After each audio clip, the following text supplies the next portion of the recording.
Cordial día, apreciados estudiosos.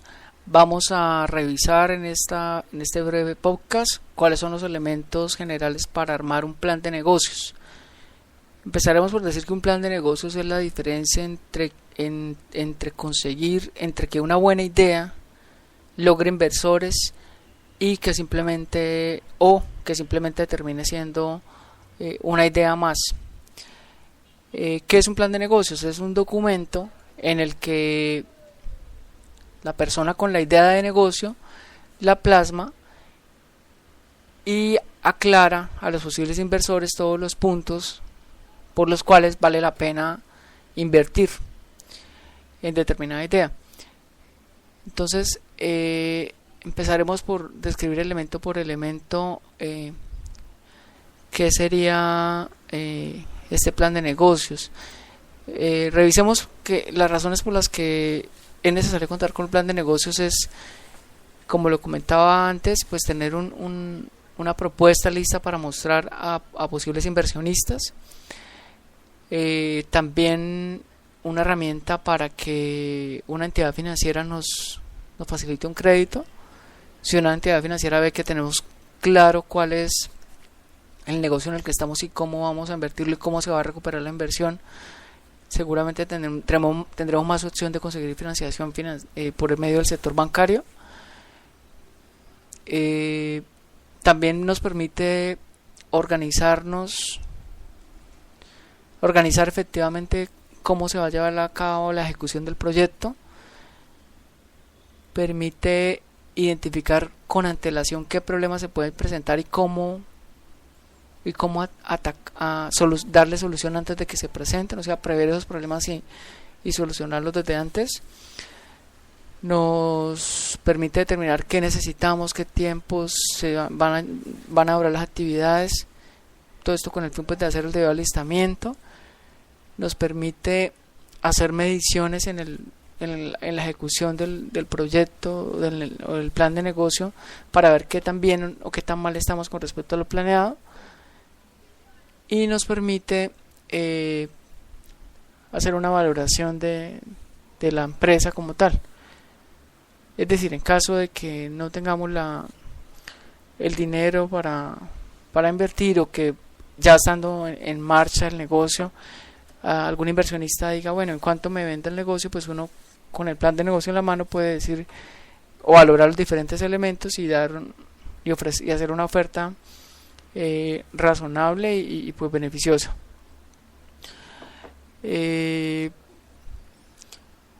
Bueno, entonces vamos a mirar los principales elementos de un plan de negocio. En primer lugar está el resumen ejecutivo, luego una introducción, posteriormente un análisis e investigación de mercado, luego un análisis DOFA. Luego seguimos con otros elementos tales como el estudio de la competencia, la estrategia, el plan de marketing, los recursos humanos, la estrategia de producción. Y por último, entonces concluimos con los que son los recursos de inversiones, la factibilidad técnica, la factibilidad económica, la factibilidad financiera y el análisis de sensibilidad. Unos puntos adicionales serían la dirección y gerencia y las conclusiones del plan de negocio. Entonces vamos a empezar con los primeros puntos, que son el resumen ejecutivo.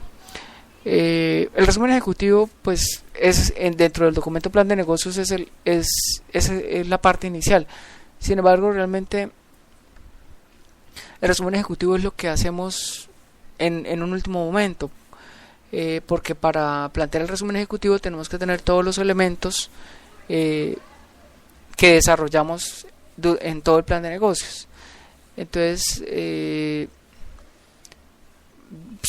diremos acá que lo importante del resumen ejecutivo es que muchos inversores simplemente leyendo el resumen ejecutivo toman la decisión o no de invertir por aquello de la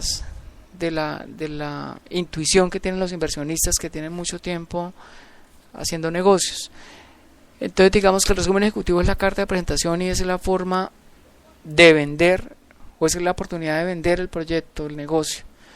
Si no se plantea bien ese resumen ejecutivo, no se muestra claramente el potencial de lo que estamos proponiendo, pues simplemente no vamos a tener financiación para el negocio. Bueno, decíamos entonces que seguido y tal vez en orden de importancia, vamos acá, bueno, todos los elementos son importantes, pero digamos que un primer punto a tener en cuenta es el tema de mercado. Entonces básicamente si no existe mercado, pues no se sustenta o no hay necesidad, una necesidad para atender y el negocio no existe. Entonces un primer elemento a considerar es el análisis y la investigación de mercado. Entonces uno tiene que investigar tanto la oferta, o sea, cuáles empresas o cuáles negocios hay similares, o sea, ofrecen los mismos productos que uno quiere ofrecer o el servicio que uno quiere ofrecer, las ventajas, los beneficios particulares que cada uno ofrece, las ventajas diferenciales, y también pues hay que conocer la demanda, sobre todo la demanda, quiénes son los posibles clientes y cómo compran y todos los demás elementos que tienen en cuenta para tomar la decisión de compra.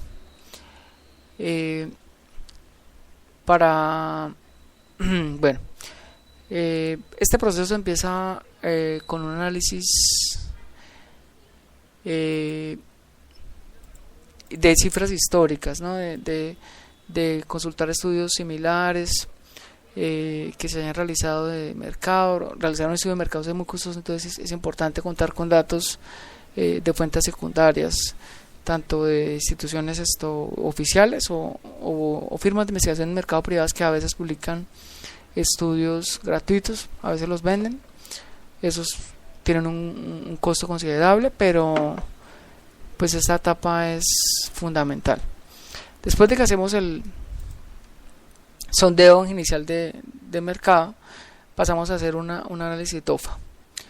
Entonces acá lo que se busca es hacer un diagnóstico muy realista de las posibilidades, de las debilidades y fortalezas que tiene nuestro negocio, nuestra empresa, y de las que son oportunidades o amenazas del entorno, que es muy importante, pues o cuál es el propósito: aprovechar las oportunidades, contrarrestar las amenazas y corregir las debilidades que tiene la empresa. Entre otras cosas, pues uno lo que hace es mirar quiénes son los principales competidores y cuál es su posición competitiva, cuáles son las tendencias de mercado, el impacto de la globalización, de los competidores, no solo los nacionales ya, sino que ahora en un entorno globalizado también tenemos que hablar de competidores internacionales de talla mundial que logran unos precios muy competitivos, gracias a sus economías de escala y la misma regulación que en dado caso favorece incluso más las importaciones.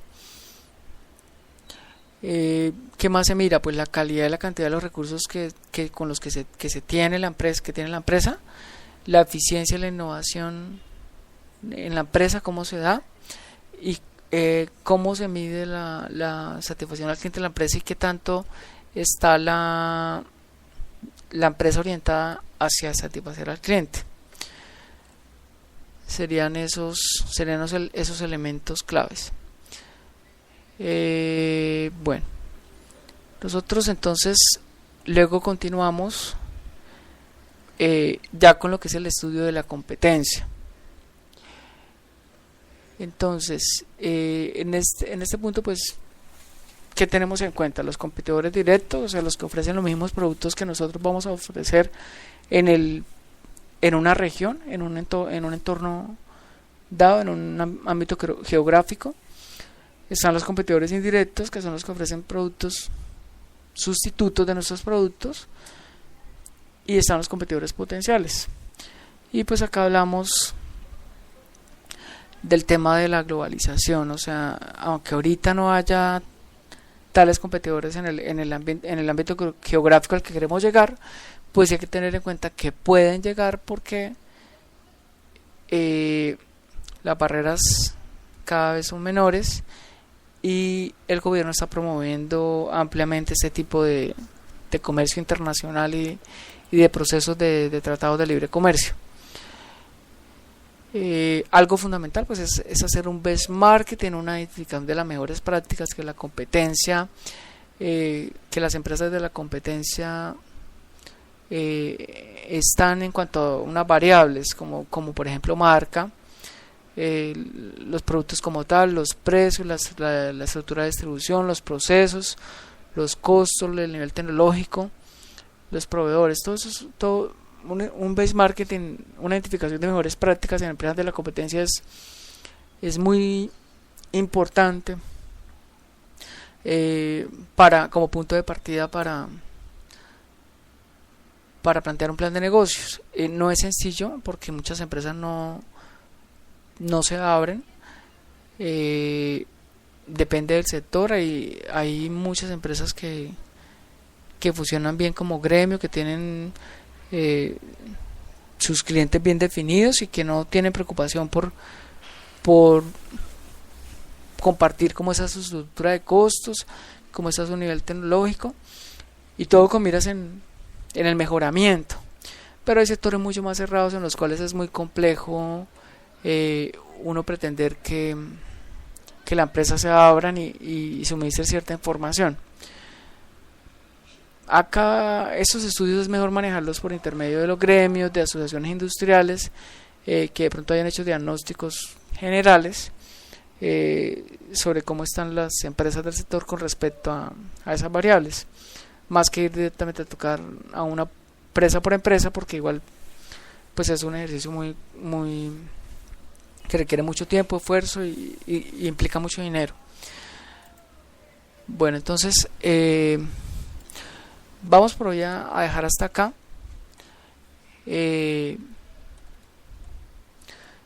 Vimos entonces lo que constituye la primera parte del documento plan de negocios, que es un documento que en general no debe pasar de 30 hojas, entonces de manera que lo que se escriba allí debe ser muy conciso, muy preciso y muy claro, porque los inversionistas no están para leer cantidades ingentes de papel, sino que quieren saber qué tan claro el empresario, el emprendedor tiene su idea de negocio concretada, idealizada, digamos, visualizada, y con base en eso y muchas veces con base en la pasión que la gente demuestre o la creencia que la gente demuestre en que va a ser un éxito dado negocio, ellos respaldan o no una iniciativa. Entonces es que vamos hasta acá. En el próximo podcast entonces vamos a hablar un poco ya más de las estrategias específicas que se pueden tener en cuanto a mercadeo, y vamos a continuar con los otros elementos que hacen parte del plan de negocio. Vayan repasando los puntos leídos, el documento de apoyo, y nos vemos pronto. Hasta luego.